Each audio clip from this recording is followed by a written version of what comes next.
Yan, hi guys, good morning. So, may share lang ko po sa inyo. Good morning po. So, gagaling po natin magpakain sa ating mga alagang pugo. So, katapos lang din natin magpakain sa kanila. At yun. Tapos na din natin ma-harvest yung kanilang mga itlog. So, ang ginagawa natin guys, para hindi mag-stock yung, hindi maiwasan kung marami kang itlog at pwede mong maiwasan yung mabasag, no? So gagamit ka ng ganitong tray. Ayan. So ganitong tray yung gagamitin mo para safety yung itlog kahit na i-stock mo siya kahit 1 week. Kahit 1 week yung itlog mo guys, safety and safety dito.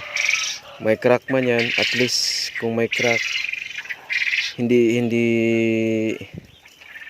masama yung iba, no? Hindi mahawaan yung pag siya ay nabulok na. So pag halimbawa dito lang yung na-crack tapos nabulok na siya, hindi ganun kalala yung maapektuhan na ibang itlog, no, na katabi niya. So maganda ito pag marami ka ng itlog na pugo at may stock. So ito yung gagawin mo, bibili ka ng ganitong tray, no. So available po ito sa Shopee.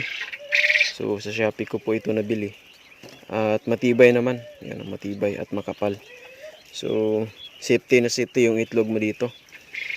At kagaya nito, ito guys yung ating harvest. So bali pala sa isang tray, so meron siyang laman na 100 pieces na piraso na itlog.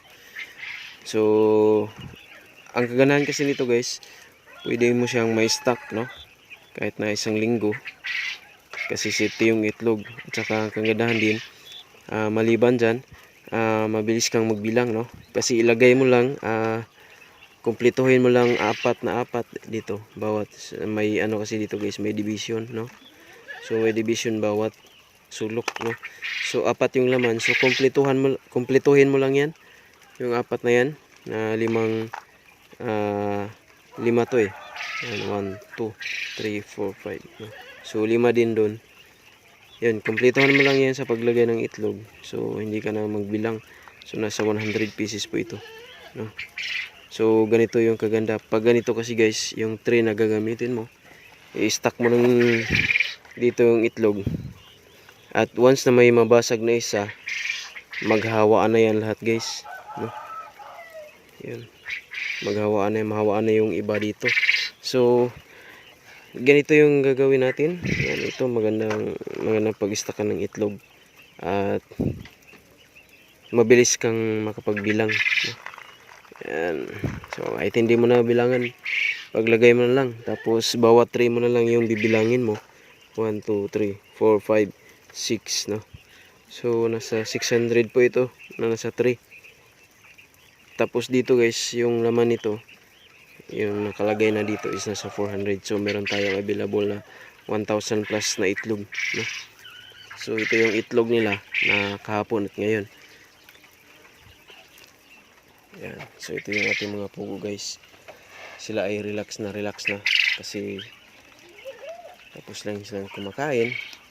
At yun nga guys, yung ating pabahay ng ating pugo. So hindi pa masyadong natapos kasi hindi pumunta kahapon yung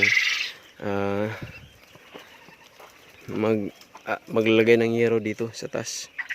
Baka busy, no. Pero ayos lang din, at least na forma na yung yung bahay ng ating pugo.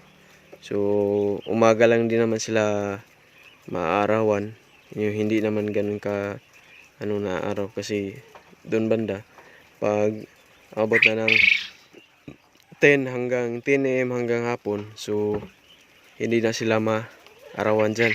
So ngayon lang na umaga, no, mga around paglabas ng sikat ng araw hanggang mga 7 to 9. So medyo maarawan sila dyan kasi doon banda wala pang yero. So dito ayos din naman, konti lang, no. Yan. So dito din so yun lang guys, may share natin. Good morning.